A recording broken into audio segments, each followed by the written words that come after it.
Hello and welcome to the CraftingCatz video on how to make a hardcover for a junk journal. We're going to make two journals out of cracker boxes in this video, and they'll look like the two you've just seen.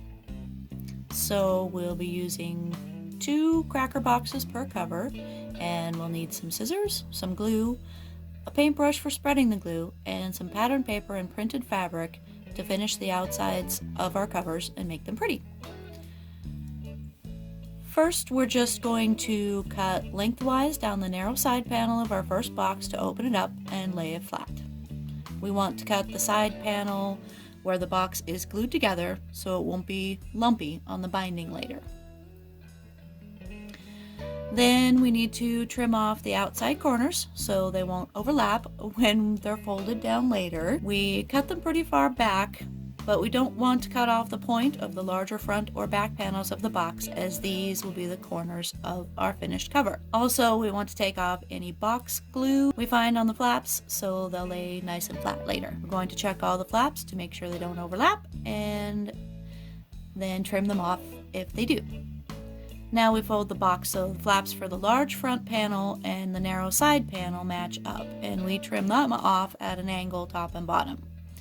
Then we do the same with the other side, so we end up with all of our flap edges angled.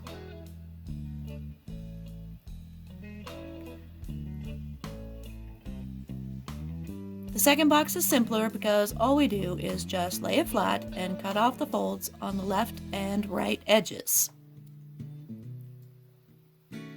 This is going to leave us with two box halves that look just the same. Then we fold the narrow flap back and cut off the fold along the side again. We trim off the folds on the top and bottom as well, and we're left with just the large panel, which is what we want.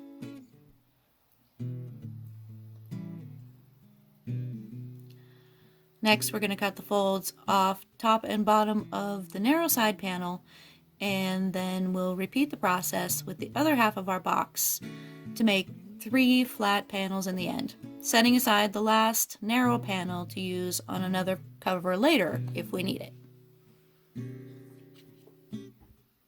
We've made these covers from food product boxes. In this case, we're using cracker boxes, but you can use any lightweight cardboard boxes from cereal, cake mixes, and so on. It's easier if you use 2 boxes that are the same size, like these two. We'll have another video later on how to use boxes of different sizes. Now, the reason we cut all the folds off was to make our inside panels slightly smaller than the outside box, but we'll still need to check and make sure that all our flaps fold smoothly over them without binding. We find that we usually have to trim off some edges where we need a bit more space and double check for smooth folding on our flaps. And then we just flip our cover over and firmly press all of our flaps back the opposite of the original box fold. This is so that our flaps won't pop up when we glue them. So use as much pressure as you need, especially on the flap where the box was glued together, because this will be the most likely to pop up. Our panels are going to go face down, so none of the print on either box is going to show when we're done. Also press the center folds, since we're going opposite the original folds of the box and we want it to lay flat while we're doing our gluing. Now we're going to get some glue on our panels. We just use regular old school glue, but you can use whatever glue you like best. We want to cover the entire surface of the panels so that we don't have any bubbles after we press our inside panels on.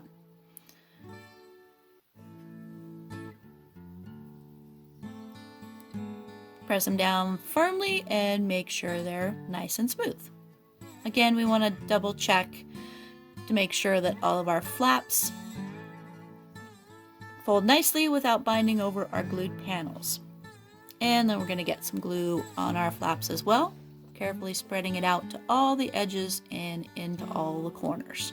We're not really worried about whether the edges of our flaps are straight at this point, since they're all going to get covered up later, but we do want them to lay nice and flat without any bubbles or lumps. Now we just fold our flaps over our inside panels and press them down firmly.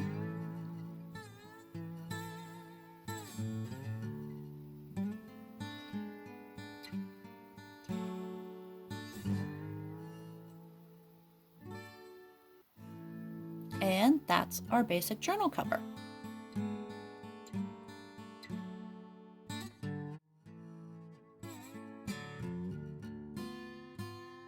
Okay, so we've pressed our basic cover overnight between two hard surfaces, and we're ready to put an outer cover on it to make it pretty.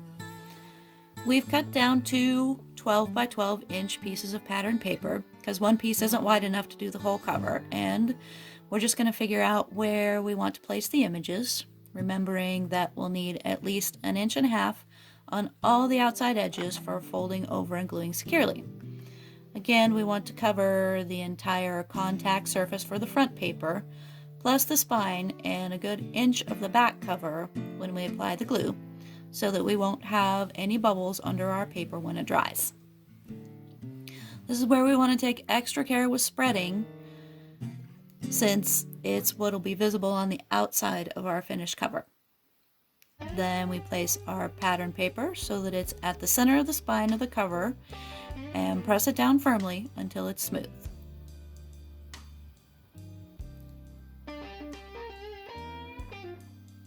Now we can add the pattern paper for our back cover, making sure it meets the edge of the front paper at the center of the spine, and press everything down nice and smooth.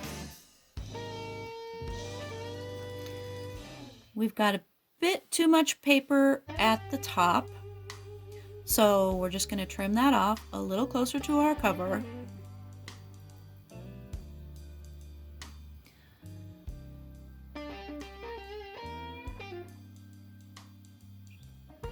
And then we want to ease the paper over the folds of our spine while the glue is still wet. This will give us a bit of a gap between our paper edges down the center of the spine, so we're going to cover that with a strip of washi tape that looks nice with our pattern paper.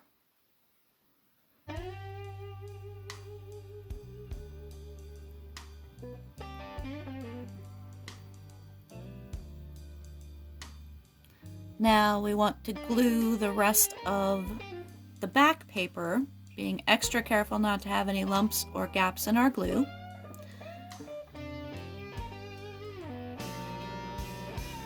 And press it nice and flat, making sure it's smooth.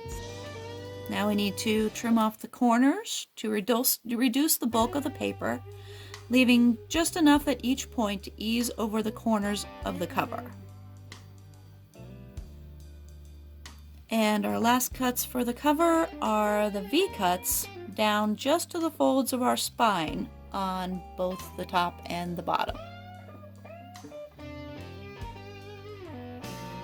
We'll glue the center flaps down to the spine first,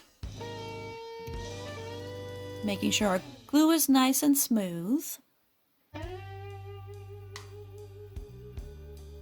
And then we'll start easing in the corners and folding the longer flaps.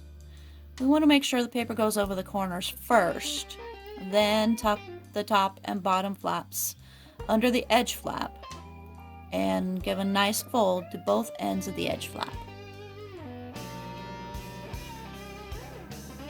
Again, we're not going to worry if all of our paper flaps are the same width because we're going to cover them up next. We'll make our flaps on our folds on all of the flaps before we start gluing them down, and be careful to make sure that we get glue into all the corners.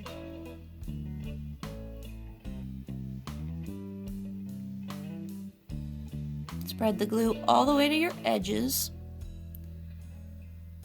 and on the cardboard part of the flaps as well.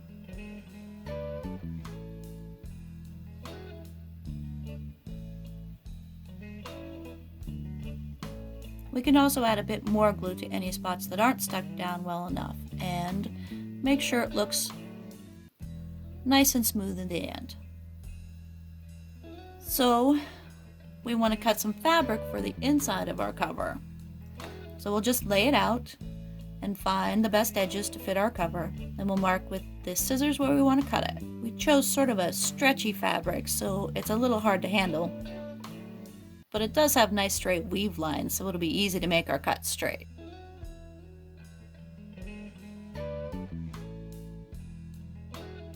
We want to clean it up a bit, then decide which side we want to see. And then we'll lay down some glue over our whole inside cover and spread it out evenly.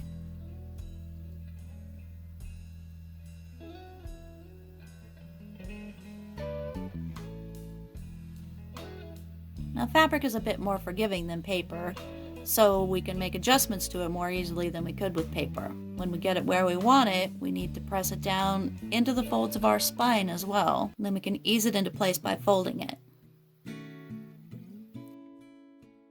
And we've finished our cover inside and out. Now we're going to finish a cover with fabric on the outside and paper on the inside. So we've chosen a nice cotton fabric, and we're going to cut 2 sides, again leaving enough to fold over securely. Now we're going to spread our glue over the entire cover because fabric is more forgiving and we're using just 1 piece instead of the 2 pieces we had to use on the paper cover. Again, we want the glue on every bit of the cover so we won't end up with bubbles under our cover fabric, and we want it as smooth as we can make it.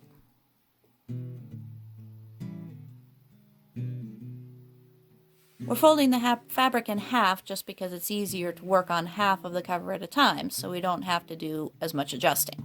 We're going to press it nice and smooth, and then we can cut our corners, leaving a little fabric at the points so we don't have the cardboard poking out when we're done. No need to cut the V's at the spine with this lightweight fabric. We'll spread the glue over our flaps. Then we want to start at a corner, easing the fabric over the point, and then beginning at the center of the spine to work the fabric snugly to the corner.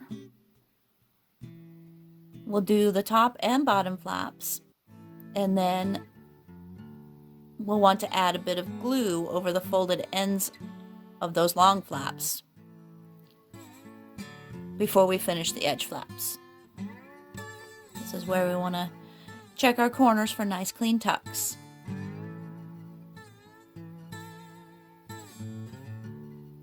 And that's our fabric outer cover.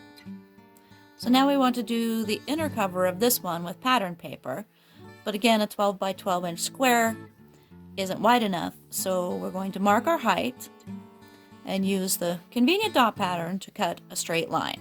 And then we'll fold it in half and use the fold to cut it into 2 pieces.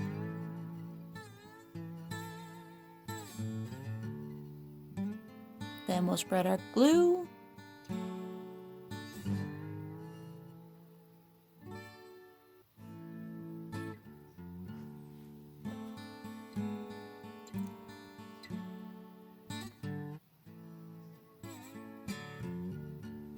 Get our paper all lined up to the outer edges.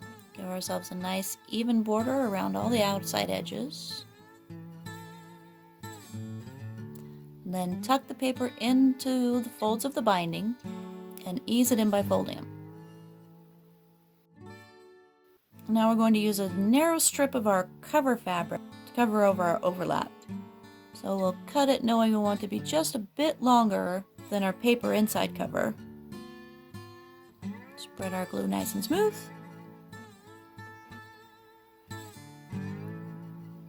Press our fabric in.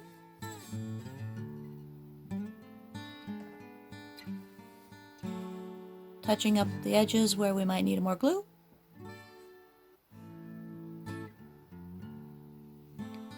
And that's our finished fabric cover with paper inside.